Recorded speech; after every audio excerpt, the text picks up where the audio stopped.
Amém. Os irmãos podem se assentar. Vamos agora ouvir a palavra de Deus exposta. Convido a igreja a abrir suas Bíblias no Evangelho de Marcos, capítulo 3, a partir do versículo 20. Marcos, capítulo 3, a partir do verso 20.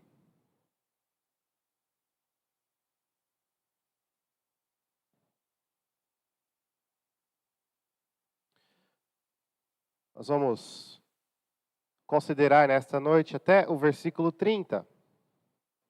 Marcos 3, do verso 20 ao 30. Vamos ouvir com atenção a leitura da palavra do nosso Deus, que nos diz assim: Então ele foi para casa. Não obstante, a multidão afluiu de novo, de tal modo que nem podiam comer. E quando os parentes de Jesus ouviram isto, saíram para o prender, porque diziam: está fora de si.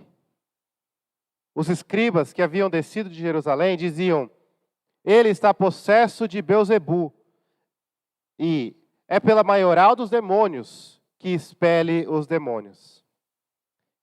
Então, convocando-os Jesus, lhes disse por meio de parábolas: como pode Satanás expelir a Satanás? Se um reino estiver dividido contra si mesmo, tal reino não pode subsistir. Se uma casa estiver dividida contra si mesma, tal casa não poderá subsistir.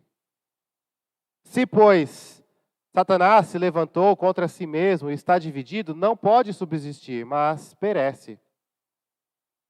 Ninguém pode entrar na casa do valente para roubar-lhe os bens, sem primeiro amarrá-lo, e só então lhe saqueará a casa.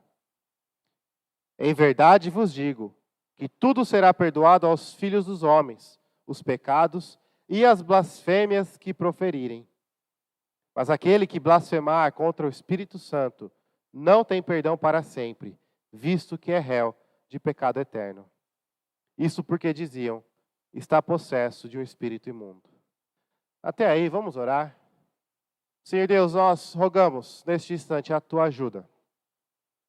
Fale aos nossos corações e nos dê o entendimento, especialmente quando nos achegamos a um texto desafiador como esse, mas com uma verdade importante para os nossos corações. Por isso nós pedimos, ajuda-nos, ó Senhor Deus, pelo teu Santo Espírito, no nome de Jesus. Amém. Queridos, o ser humano ele é curioso por natureza. Nós já falamos um pouquinho disso semana passada, mas eu me lembro que antigamente tinha nos canais de televisão aberta aqueles quadros onde um comediante fazia pegadinhas com pessoas na rua.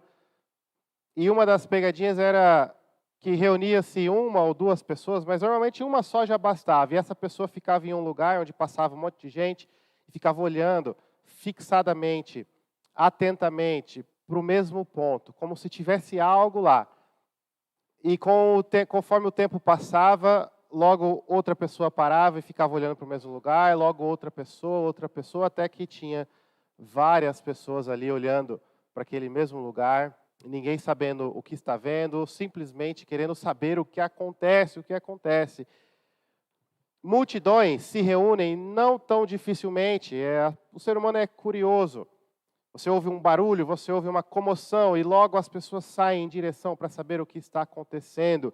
E normalmente, conforme a multidão aumenta, algumas perguntas são feitas, e as perguntas giram em torno do acontecimento. As pessoas querem saber: o que está acontecendo? O que está acontecendo? Eu quero saber, eu preciso saber. Quando a comoção é em volta de uma pessoa específica, não perguntam apenas o que está acontecendo, mas muitos perguntam: quem é? Quem é aquele? Eu preciso saber. É alguém importante? É alguém famoso? É alguém... Quem é? O que está acontecendo? Quem é? Nós estamos caminhando no Evangelho de Marcos, e Marcos vem tratando desse ponto, que Jesus ia e a multidão o seguia. E é natural que perguntas surgem.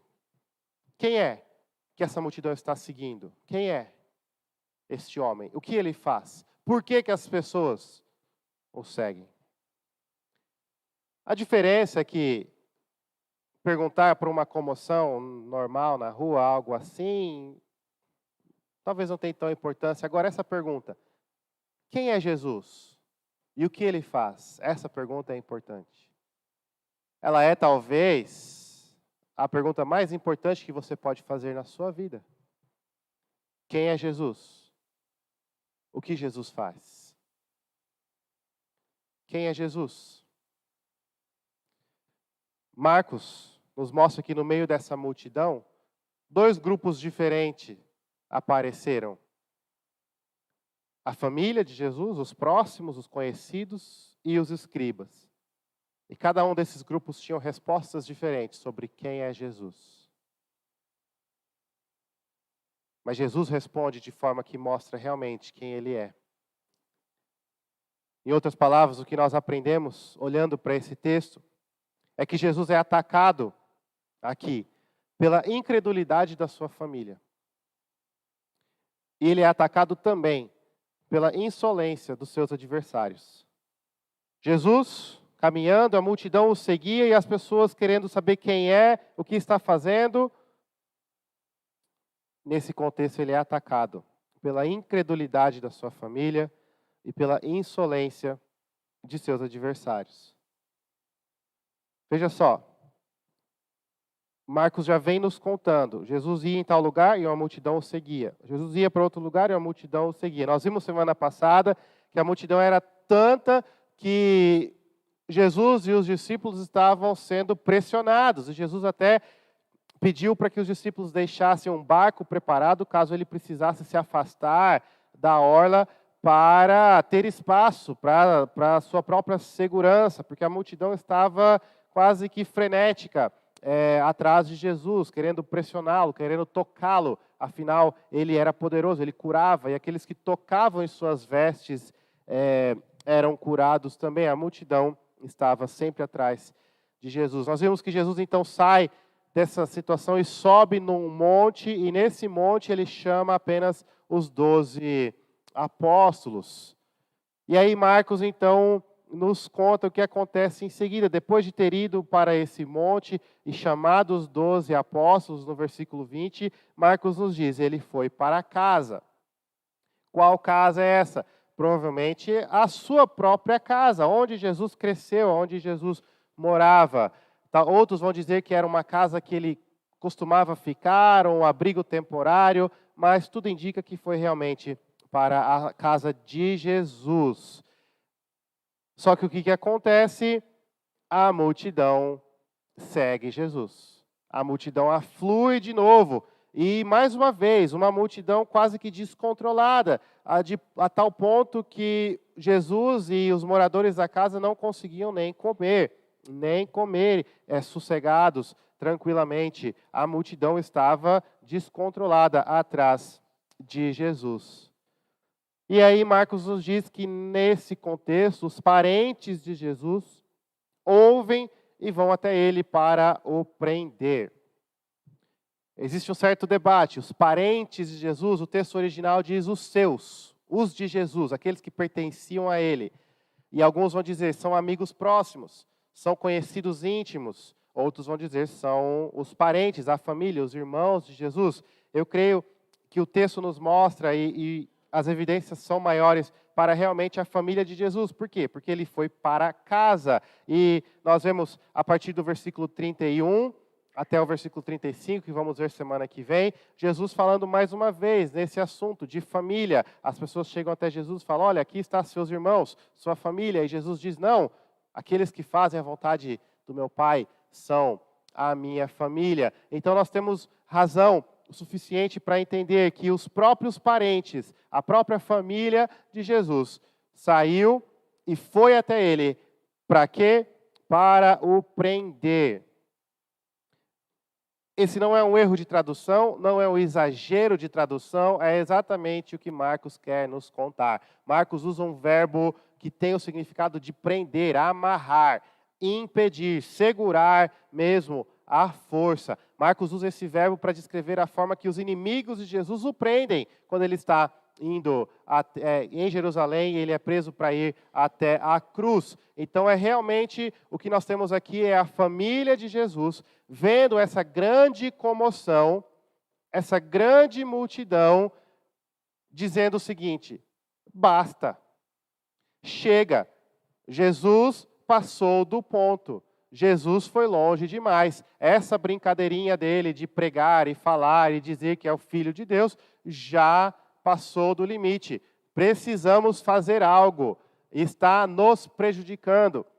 E aí fica para a interpretação de cada um.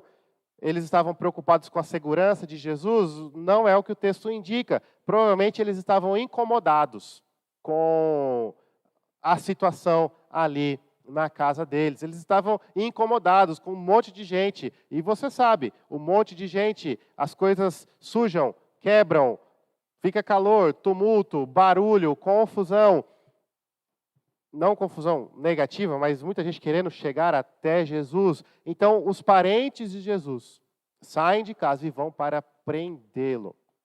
É o contexto em que uma multidão busca Jesus. Muitos buscam porque sabem do que ele pode fazer. Muitos ouvem o que ele prega e acreditam nele e são salvos. A própria família de Jesus age de forma completamente incrédula. Ataca Jesus com a sua incredulidade. Eles saem para prender, para agarrar, para impedir Jesus. E veja o que eles falam.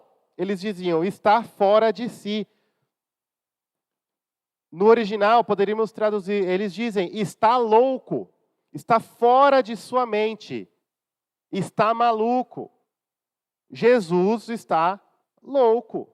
Olha só o que está acontecendo aqui na porta de casa. Jesus está maluco. Alguém tem que fazer alguma coisa. Alguém tem que impedi-lo. Vamos lá, nós, como uma família, e vamos prendê-lo, pará-lo. Vamos dar um choque de realidade para ele cair em si e largar de mão tudo isso que ele está fazendo. Já passou do limite. A própria família de Jesus age de forma incrédula e ataca Jesus por conta dessa incredulidade. Os irmãos de Jesus, os parentes de Jesus, que cresceram com ele, que viram o crescimento dele, que ouviram o que ele falava, que deveriam ser aqueles que criam nele e apoiavam o que ele estava fazendo, saem para prendê-lo e amarrá-lo. A própria família de Jesus ataca ele com incredulidade. Queridos, eles não entendem o que está acontecendo. Para eles, Jesus era só mais um homem. Talvez eles tinham uma visão de que Jesus era alguém que estava fora de si realmente, que estava fora da realidade, que tinha uma síndrome de grandeza ou algo do tipo. Talvez eles achavam que Jesus era só um sonhador. Talvez eles achavam que Jesus era um fanático religioso. E eles tentam impedi-lo. Queridos, o erro da família de Jesus é grave. É grave. A incredulidade nos leva a isso, a tirar conclusões graves contra Jesus Cristo. Mas é um erro que nós também estamos suscetíveis a cometer. Afinal, nós temos uma visão temporária, carnal das coisas. E quando se trata das coisas do reino, nós estamos falando de questões espirituais, eternas, maiores do que nós mesmos. E nós não entendemos muitas vezes como Deus age. Deus age de formas misteriosas, como Ele quer. E às vezes Ele está crescendo a igreja dele em uma região e não na sua igreja, e você não entende. E você age como de forma crítica e julgando, reclamando: Deus está louco, Deus está errado, nós deveríamos crescer, aquela igreja não pode, tem algo de errado. E nós acusamos, e nós apontamos o dedo. Nós agimos por ignorância, porque não entendemos a forma com que Deus age. Nós precisamos ficar alerta contra esse perigo. Alerta contra esse perigo. Deus age como Ele quer, da forma que Ele quiser. Não cabe a nós querer ditar a maneira que Deus deve agir. Não cabe a nós querer sair por aí prendendo Jesus para que ele não faça o que ele está fazendo. É um perigo que todos nós cometemos. A incredulidade dos parentes de Jesus. Talvez eles eram íntimos demais e se esquecem da solenidade de Cristo, do poder de Cristo. Talvez eles perderam de vista ou nunca tiveram diante de seus olhos a santidade, o poder de Jesus Cristo. Esse também é outro erro que nós podemos cometer, de estarmos próximos a Jesus há muito tempo com Ele, caminhando com Ele. Nós vamos vendo a Jesus apenas como mais um. Nos esquecemos que Ele é Deus, o Deus eterno, o Filho de Deus, o Criador, aquele através de quem todas as coisas foram feitas. E nós não tratamos a Ele com a honra, com o respeito, com a dignidade que Ele merece. Nós não nos devotamos a Cristo da maneira que Ele merece. Nós que o conhecemos, que já falamos sobre Ele, que fomos tocados pelo amor dEle, muitas vezes ficamos acostumados com o que é santo, com o que é poderoso, e tratamos como se fosse algo insignificante. Nós precisamos olhar para o erro da família de Jesus e olhar para os nossos corações e estarmos alertas. Será que nós não estamos julgando coisas que não sabemos, que não cabe a nós julgar? Será que não estamos dizendo que é loucura ou não é loucura, que é certo ou que não é errado, aquilo que não cabe a nós? Será que estamos tentando controlar e prender o agir de Deus? Porque é isso que a família dele faz. Mas veja, nós vamos falar mais da família de Jesus semana que vem. Tá? Semana que vem nós vamos trabalhar, se Deus permitir, do versículo 31 até o 35. Nós vamos voltar para esse assunto, como a família de Jesus se relacionava e tratava, e como que Jesus ensina, quais são os ensinamentos a respeito disso, de Jesus e sua família, de seus parentes. Porque Marcos aqui faz algo que ele vai começar a fazer algumas vezes no Evangelho. É a primeira vez que a gente chega em um desses, mas os teólogos chamam de sanduíche de Marcos. Alguns já estão pensando, vai o pastor acima do peso falar de sanduíche. Não é isso, tá? É um termo teológico que é utilizado para descrever a forma que Marcos conta alguns episódios. Marcos, muitas vezes, sanduícha pontos importantes no meio de duas sessões em que ele trata de outro assunto. Então, nós temos no versículo 20 e 21, o contexto em que os escribas acusam a Jesus, e nós temos também a forma que a família de Jesus trata ele. E aí, lá no versículo 31 em diante, nós voltamos à forma e para o assunto da família de Jesus. Então, nós temos do 20 e 21, família de Jesus, 31 e 35, família de Jesus. E o que nós temos no meio? Então, pense que o assunto, a família de Jesus, é o pão. Nós temos uma fatia de pão em cima, uma fatia embaixo, e no meio nós temos a forma que os escribas tratam Jesus, que os fariseus atacam e acusam Jesus. E os fariseus atacando Jesus, então, seria o recheio desse sanduíche. Marcos faz isso várias vezes, principalmente quando ele quer enfatizar o que está no meio. Ele está dizendo, olha, a família de Jesus tratou ele dessa forma, ele responde sobre sua família falando dessa outra forma, a partir do versículo 31, e no meio disso tudo, os escribas o acusam e o condenam. Por isso que parece que há uma quebra do versículo 21 para o 22. O 21 termina dizendo que os parentes de Jesus ouviram isso, saíram para o prender e diziam, está fora de si. Ponto. Os escribas que haviam descido de Jerusalém, e aí Marcos continua. Então nós estamos agora no ponto central de todo esse texto. Marcos fala a respeito de escribas. Quem são esses escribas? Aqueles que saíram de Jerusalém para ir até Jesus. Por que eles foram até Jesus? Se você voltar alguns capítulos, você vai ver, quando ele estava na sinagoga, operando milagres, ensinando, que os mestres e os fariseus saíram para conversar com os herodianos? Um plano para matar Jesus. Um plano para tirar a vida de Jesus. Aqui nós temos os adversários de Jesus, que já tinham decidido, nós vamos acabar com a vida dele, nós vamos matá-lo. Então, esses escribas, os fariseus, os mestres da lei, que haviam descido de Jerusalém para ir até Jesus, não para ouvi-lo, não para acompanhá-lo ou segui-lo, mas para tentar prendê-lo também, eles acusam Jesus. Mas o texto nos dá a entender que eles estão falando entre eles, nas costas de Jesus. Eles não chegam para o Senhor Jesus e dizem, mas eles ficam falando entre si, sussurrando. E o que eles diziam é o seguinte: ele está possesso de Beelzebu. É pelo maioral dos demônios que expele os demônios. Os adversários de Jesus atacam a ele com uma grande insolência.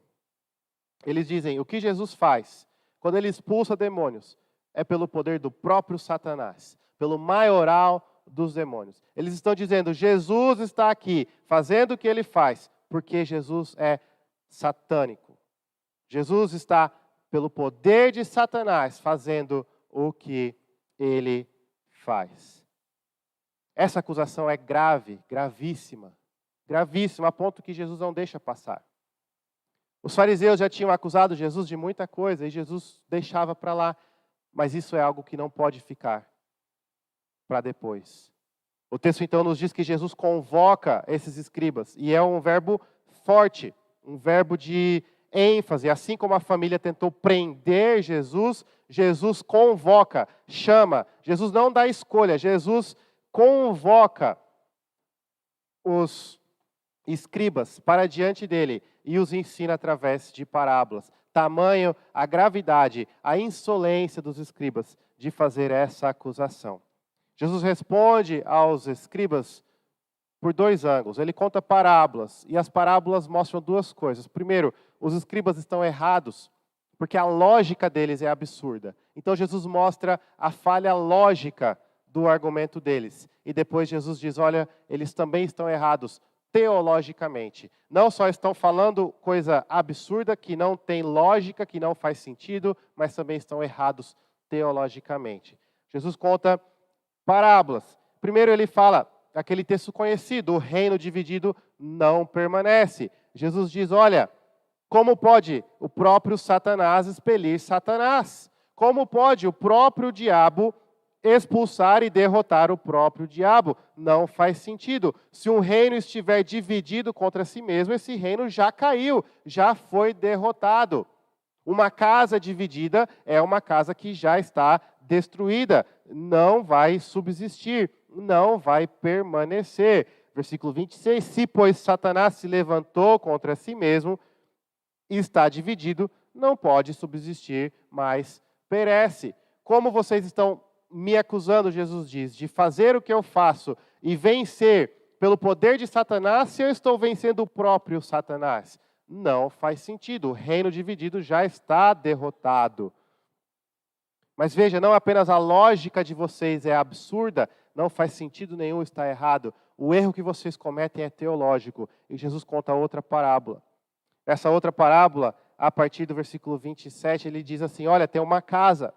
E dentro dessa casa tem um homem forte, valente, um tirano. Ninguém consegue entrar na casa de um homem forte e valente e saquear as coisas que tem lá dentro, sem antes derrotar, amarrar o homem valente. Afinal, a pessoa vai estar lá saqueando, roubando e pegando as coisas, e o homem valente e forte vai derrotar você, te prender, e você vai sofrer as consequências. Então Jesus está dizendo, olha, imagine uma casa que tem um homem forte que mora lá. Ninguém entra na casa sem antes amarrar esse homem forte. Mas depois de ter amarrado, aí sim vai e saqueia tudo o que tem lá dentro. A parábola que Jesus está contando não é uma lição básica para aqueles que querem ser ladrões. Não é isso, de forma nenhuma. Jesus está dizendo o seguinte, olha, a casa significa o mundo. E o mundo, por conta do pecado, está sob a autoridade de um homem forte, de um tirano. E esse homem forte é o próprio Satanás. Mas o que eu estou fazendo? Eu estou entrando na casa desse homem forte e eu estou saqueando tudo que tem nela. E os bens que eu estou saqueando são as almas das pessoas que ouvem o Evangelho e são convertidas. Nesse mundo em que, temporariamente, por conta do pecado, o diabo é o senhor da maldade, daqueles que estão em trevas e tudo mais, Jesus entra. amarra esse homem forte, porque Jesus é muito superior, infinitamente mais poderoso, e pega o que ele quer lá de dentro. Os escribas estavam errados, com uma lógica absurda, mas os escribas também não percebiam a grandeza do que estava acontecendo. Jesus veio para salvar almas, almas aprisionadas na casa do tirano que é Satanás. Jesus entra lá e toma o que ele quer, porque ele é mais poderoso. Quando ele expulsa demônios, quando ele faz sair espíritos imundos, é pelo poder dele mesmo, de Deus, o Filho de Deus que veio ao mundo, entrou na casa do homem forte e levou tudo que ele queria. Jesus então conclui o seu ensino, dizendo: olha, em verdade vos digo, ou seja, preste atenção, todos os pecados e todas as blasfêmias que vocês proferirem serão perdoados. Mas aquele que blasfemar contra o Espírito Santo não tem perdão para sempre, visto que é réu de pecado eterno. Os escribas estavam acusando o Senhor Jesus de ser satânico, diabólico, de estar trabalhando com Satanás, de servir a Satanás ou agir pelo poder de Satanás. Os escribas estavam atribuindo o glorioso agir do Deus, Criador dos céus e da terra, que veio ao mundo para salvar pecadores. Os escribas estavam atribuindo a luz da gloriosa revelação de Deus em Jesus Cristo, que eles viam face a face, ao próprio Satanás. E eles faziam isso com uma insolência e uma ousadia incomparável. E Jesus os diz: muito cuidado com o que vocês estão fazendo. Não faz sentido, está errado teologicamente, mas é algo muito grave. É algo muito grave. Jesus fala da blasfêmia contra o Espírito Santo, o pecado imperdoável. Nós não temos muito tempo para falar, mas é importante explicar o que é a blasfêmia contra o Espírito Santo. Existe uma posição não muito comum que diz que são pecados mortais, adultério, assassinato e outros tipos de pecados mortais. Essa visão não tem base bíblica nenhuma. Não é adultério, não é assassinato, não é nada disso. Olhe para Davi, matou e adulterou e foi perdoado pelos seus pecados. Olhe para a mulher adúltera, que Jesus mesmo disse: onde estão aqueles que te acusam? Vá em paz e não peques mais. Não é nenhum desses grandes pecados que muitos acham que é a mentira, o adultério, o assassinato, coisa do tipo. Nada disso é imperdoável. Jesus diz: todo o pecado dos filhos dos homens e até as blasfêmias serão perdoadas. Existe outra posição que diz, então, é quando você fala algo de errado do Espírito Santo. Então, isso te faz querer fugir da presença de Deus, que te faz temer estar na presença de Deus, que te faz querer se esconder e anestesiar a sua alma com entorpecentes, bebidas, drogas, entretenimento, distração e outros tipos de prazeres que você faz em busca de um escape, porque a sua consciência está pesada, a sua consciência está ferida por conta do pecado. E que o inimigo às vezes tenta te convencer, é imperdoável, é a blasfêmia contra o Espírito Santo. Olha, está na Bíblia, não terá perdão eternamente. Não caia nessa conversa. Olha o que Jesus fala antes. Será perdoado, em tudo será perdoado os filhos dos homens, os pecados e as blasfêmias que proferirem. Venha para Jesus hoje, confesse os seus pecados a Ele e deleite-se na paz que Ele te dá pelo perdão. Porque o que Ele fez naquela cruz é o suficiente para perdoar todos os seus pecados. Você pode ter achado que foi longe demais. Jesus morreu por você. Você pode ter achado que passou da conta. Jesus morreu por você. Você pode se sentir envergonhado por ter retornado para Jesus e ter se afastado de novo e repetido isso várias vezes. Hoje é o dia do arrependimento. Hoje é o dia de olhar para esse texto e se alegrar. Jesus Cristo perdoa os meus pecados. Todos os pecados e até as blasfêmias serão perdoadas. Isso é uma verdade profunda e absoluta para as nossas vidas. É a verdade que nos sustenta e nos alegra no dia a dia. Porque eu e você, nós somos pecadores. E o nosso pecado é grave, é sujo.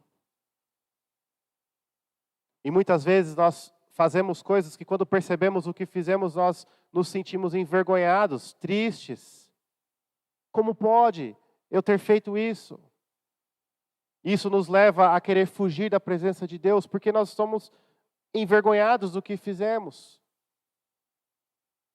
Mas a Bíblia nos diz, venha para Cristo. Como o Salmo 51 que nós lemos mais cedo, um coração contrito, um espírito quebrantado, Deus não rejeita. Arrependa-se, peça perdão e se aconchegue em Jesus Cristo. Se refugie em Jesus Cristo. Marcos faz isso de forma maravilhosa, porque depois de falar tudo isso lá no final de Marcos, depois de narrar a morte de Cristo naquela cruz, ele narra a resposta de um centurião. No versículo 33 do capítulo 15, diz assim: chegada a hora sexta, houve trevas sobre toda a terra até a hora nona. A hora nona clamou Jesus em alta voz: Eloi, Eloi, lama sabachthani. Quer dizer, Deus meu, por que me desamparaste? Alguns do que ali estavam ouvindo isso diziam: vede, chama por Elias. E um deles correu a embeber uma esponja em vinagre e, pondo-a na ponta de um caniço, deu-lhe de beber, dizendo: deixai, vejamos se Elias vem tirá-lo. Mas Jesus, dando um grande brado, expirou. E o véu do santuário rasgou-se em duas partes, de alto a baixo. O centurião, que estava em frente dele, vendo que assim expirara, disse: verdadeiramente, este homem era o Filho de Deus. Os soldados que crucificaram Jesus zombaram dele, blasfemaram contra ele, diziam a ele: você não disse que ia salvar o mundo, salva-se a si mesmo. Você não disse que é o Filho de Deus, cadê Deus para te salvar? Olhavam para Jesus e zombavam de Cristo quando Cristo fazia o principal e o maior ato de amor, salvava a vida daqueles que nele creem. Eles olhavam para Jesus e zombavam, eles dividiram as roupas de Jesus, eles bateram e maltrataram em Jesus, muito além do que era ordenado e determinado pela lei, se aproveitando da oportunidade. E no momento que Jesus Cristo morre, Marcos nos diz, o centurião, o capitão dos soldados, o líder de toda essa zombaria, foi transformado e declarou em alto e bom tom: verdadeiramente, este é o Filho de Deus. E a Bíblia nos ensina que aquele que crê em seu coração e declara com seus lábios que Jesus é o Filho de Deus, será salvo. Todos os pecados e as blasfêmias dos filhos dos homens serão perdoados, se arrependerem e clamarem por Cristo Jesus. O que você está esperando? O que você está esperando? Talvez amanhã seja muito tarde. Talvez daqui 5 minutos você não tenha mais tempo. Não deixe para depois o perdão que Jesus te oferece agora. Não ache que você passou da conta. Não ache que para você é impossível. Não ache que você cometeu o pecado imperdoável. Arrependa-se e clame pela graça de Deus em Jesus Cristo. E até a mais terrível das suas blasfêmias será perdoada. E você terá vida. Jesus foi acusado e atacado pela sua família e por seus adversários. A família não acreditava quem ele era. Seus adversários o acusavam insolenemente. Mas Jesus responde, mostrando que ele é aquele que salva pecadores. Feche seus olhos, nós vamos orar. Senhor Deus, nós te louvamos pela tua palavra. E pedimos que o Senhor fale aos nossos corações e que o Senhor pregue profundamente essas verdades em nossos corações, para que possamos viver confiantes na certeza de que em Jesus, pela obra perfeita e maravilhosa que Ele fez, os nossos pecados são perdoados. Senhor, não temos palavras para descrever o quão maravilhoso o Senhor é e o quão maravilhoso é saber disso, da tua graça e do teu perdão. Por isso nós pedimos, purifica-nos e santifica-nos, no nome de Jesus. Amém.